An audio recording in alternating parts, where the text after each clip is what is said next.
ഇന്നലെ ഉണ്ടായ അപകടത്തിന് പിന്നാലെ മലപ്പുറത്ത് ദേശീയപാതയിൽ വീണ്ടും വിള്ളലുണ്ടായി എന്ന വാർത്ത ഇന്ന് പുറത്തുവന്നു. തലപ്പാറയിലാണ് വിള്ളൽ കണ്ടെത്തിയത്. മഴയെ തുടർന്നാണിതെന്നാണ് ദേശീയപാത അതോറിറ്റിയുടെ വിശദീകരണം. ഇന്നലെ ദേശീയപാത ഇടിഞ്ഞു വീണിടത്ത് ദേശീയപാത അതോറിറ്റി അധികൃതർ പരിശോധനയും നടത്തിയിട്ടുണ്ട്.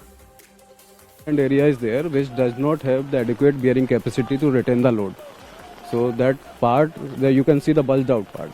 So that part due to the pressure, earthen pressure, is bulged out, which created the cavity and the earth came down. Construction issues not there. But the only problem is the wetland area, which does not have the adequate bearing capacity. We have to, what we thought we could only improve the ROW, but we have to go beyond the ROW also to ensure the safety of our highway. The next step is the ground improvement. We'll do the ground improvement. Then we have to rebuild. We have to take out and we have to rebuild. Sameer Bin Kareem Kooriyad നിന്ന് കൂടുതൽ വിവരങ്ങളുമായി നമുക്കൊപ്പം ചേരുന്നുണ്ട്. സമീർ, നേരത്തെ ആ പ്രദേശവാസികൾ യാത്രക്കാരൊക്കെ ഉയർത്തിയ ആശങ്ക അത് മുഖവിലേക്കെടുത്തില്ല.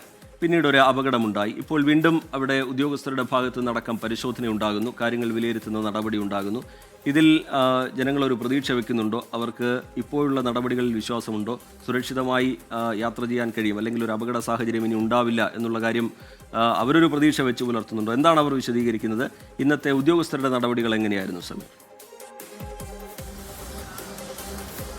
റിജിത്ത്, നേരത്തെ പലതവണ പരാതി പറഞ്ഞിട്ടും ഒരു നടപടി ഉണ്ടാകാത്ത സാഹചര്യത്തിൽ ജനങ്ങളുടെ മനസ്സിലാണ് യഥാർത്ഥത്തിൽ ഈ വിള്ളൽ വീണിരിക്കുന്നത്. അതിനൊരു പരിഹാരം ഉണ്ടാകണം എന്നുള്ള ഒരു ആവശ്യം തന്നെയാണ് ഈ ജനങ്ങൾ മുന്നോട്ട് വെക്കുന്നത്. ഇപ്പോൾ ഇന്ന് തന്നെ ഇതുമായി ബന്ധപ്പെട്ട നടപടിയിലേക്ക് ഈ കമ്പനി കടന്നിട്ടുണ്ട്. ഇവിടെ ഇപ്പോൾ നമുക്ക് ദൃശ്യങ്ങളിൽ കാണാം, ഈ രാത്രിയിലും പ്രവൃത്തി നടക്കുകയാണ്. ഈ ഇടിഞ്ഞതിന്റെ മറുഭാഗമാണ് നമ്മളിപ്പോൾ ദൃശ്യങ്ങളിൽ കാണുന്നത്. അവിടെ ഈ സമീപത്ത് വലിയൊരു പാലമുണ്ട്. ഈ പാലവുമായി ഉള്ള ഈ കോൺക്രീറ്റിന്റെ, അതായത് ഈ പൊളിഞ്ഞ ഭാഗവുമായുള്ള പാലത്തിന്റെ ബന്ധം വേർപ്പെടുത്താനുള്ള കോൺക്രീറ്റ് പൊളിക്കുകയാണ് നിലവിൽ ഇവിടെ ചെയ്യുന്നത് എന്നുള്ളതാണ്. ഏതെങ്കിലും ഘട്ടത്തിൽ ഈ പൊളിഞ്ഞ ഭാഗം പൂർണ്ണമായും തകരുകയാണെങ്കിൽ പാലം കൂടി അതിന് കൂടെ തകരാതിരിക്കാനാണ് ഈ ഒരു പ്രവൃത്തി ചെയ്യുന്നത് എന്നുള്ളതാണ് നമ്മൾ മനസ്സിലാക്കുന്നത്. ഇന്ന് ഇതുമായി ബന്ധപ്പെട്ട പരിശോധനയൊക്കെ തന്നെ ഇവിടെ നടന്നിട്ടുണ്ടായിരുന്നു. ദേശീയപാത അതോറിറ്റിയുടെ എഞ്ചിനീയറിംഗ് വിഭാഗം ഇവിടെ എത്തി പരിശോധന നടത്തിയെങ്കിലും മുടന്തൻ ന്യായമാണ് അവർ പറഞ്ഞത്. അവർ പറഞ്ഞിരിക്കുന്നത് ശക്തമായ മഴ മൂലം മണ്ണ് നീങ്ങിയതാണ് ഈ ഒരു അപകടത്തിലേക്ക് നയിച്ചത് എന്നുള്ളതാണ്. അങ്ങനെയെങ്കിൽ ഈ മഴക്കാലത്ത് എന്തായിരിക്കും ഈ ദേശീയപാതക്ക് സംഭവിക്കുക എന്നുള്ളതാണ്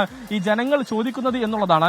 ഏതായാലും ഇന്ന് ചേർന്ന സർവകക്ഷി യോഗവുമായി ബന്ധപ്പെട്ട് ഈ കളക്ടർ പറഞ്ഞിരിക്കുന്നത് ഒരു വിദഗ്ധ സമിതിയെ, 3 അംഗ സമിതിയെ ഇതുമായി ബന്ധപ്പെട്ട് പരിശോധനയ്ക്കായി പഠിക്കാനായി നിയോഗിച്ചിരിക്കുകയാണ്. നാളെ തന്നെ ആ സംഘം ഇവിടെ എത്തി പരിശോധന നടത്തി നാളെ തന്നെ റിപ്പോർട്ട് സമർപ്പിച്ച് തുടർ നടപടിയിലേക്ക് കടക്കുമെന്നുള്ളതാണ് ഇതുമായി ബന്ധപ്പെട്ട് ഔദ്യോഗികമായി നമുക്ക് നൽകാൻ കഴിയുന്ന വിവരം എന്നുള്ളതാണ്. ഈ നാട്ടുകാർ പറയുന്നത് വ്യക്തമായ അശാസ്ത്രീയമായ നിർമ്മാണമാണ് ഈ ഒരു അപകടത്തിലേക്ക് നയിച്ചത് എന്നുള്ളതാണ്. പ്രത്യേകിച്ച് ഈ ഭാഗത്ത് പാടമാണ്, പാടശേഖരമാണ്.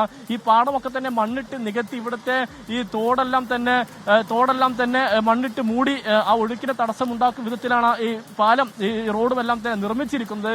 ഇതൊക്കെയാണ് ഈ അപകടത്തിലേക്ക് നയിച്ചത് എന്നതാണ് ഈ നാട്ടുകാർ പറയുന്നത്. ഇപ്പോൾ പ്രദേശവാസി നമ്മോടൊപ്പം ചേരുകയാണ്. ഇപ്പോൾ എന്താണ് നാട്ടുകാരുടെ ഒരു സാഹചര്യം? ഈ വിഷയത്തില് കഴിഞ്ഞ തവണ തന്നെ ഇതുമായി ബന്ധപ്പെട്ടിട്ട് കഴിഞ്ഞ കാലവർഷത്തില് സർവീസ് റോഡിൽ വെള്ളം കയറിയ സമയത്ത് തന്നെ ഈ വിഷയം ദേശീയപാത അധികൃതർ നിർമ്മാണം നടക്കുന്ന കമ്പനികളെ ഈ വിഷയം അറിയിച്ചതാണ്. അപ്പോൾ അവർ ഇത് മുഖവിലേക്ക് എടുത്തില്ല, കാര്യമായ ഒരു അതിന് വേണ്ട ഇടപെടലുകൾ നടത്തില്ല. തുടർന്ന് മാസങ്ങൾക്ക് മുമ്പ് ഈ അടുക്കി വെച്ച കട്ടകൾക്ക് കാര്യമായ വിള്ളലുകൾ ഉണ്ടായിരുന്നു. അന്നും നാട്ടുകാരെ ഇത്തരത്തിൽ ശ്രദ്ധയിൽപ്പെടുത്തുകയും മാധ്യമങ്ങളും ഒക്കെ ഈ വിഷയം പുറത്തു കൊണ്ടുവരികയും ചെയ്തിരുന്നു. അന്നും ഇത് മുഖവിലേക്ക് എടുക്കാത്തതിന്റെ ഒരു തിക്തഫലമാണ് ഇന്നലെ ഇവിടെ കണ്ടത്. ഇത് ഈ ഒന്നാകെ റോഡാകെ പൊളിഞ്ഞു വീഴുന്ന ഒരു അവസ്ഥയാണ് ഇന്നലെ ഉണ്ടായിട്ടുള്ളത്.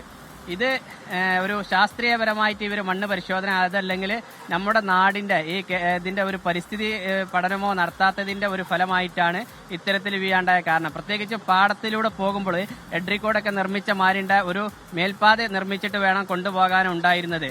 അതിന് ബദലായിട്ടാണ് ഇത്തരത്തിൽ ഈ പാടത്ത് ഒരു ഫൗണ്ടേഷൻ പോലും റെഡിയാക്കാത്ത രീതിക്ക് ഇവര് ഇത്തരത്തിൽ നിർമ്മാണ പ്രവർത്തനങ്ങളുമായിട്ട് മുന്നോട്ട് പോയത്. അതാണ് ഈ ഒരു വീഴ്ച കാരണം. ഇപ്പോൾ ദേശീയപാത അധികൃതർ പറയുന്നത് എന്താണെന്ന് വെച്ച് കഴിഞ്ഞാൽ മഴയെ കുറ്റപ്പെടുത്തിയിട്ട് രക്ഷപ്പെടാനുള്ള ശ്രമമാണ് നടത്തിക്കൊണ്ടിരിക്കുന്നത്.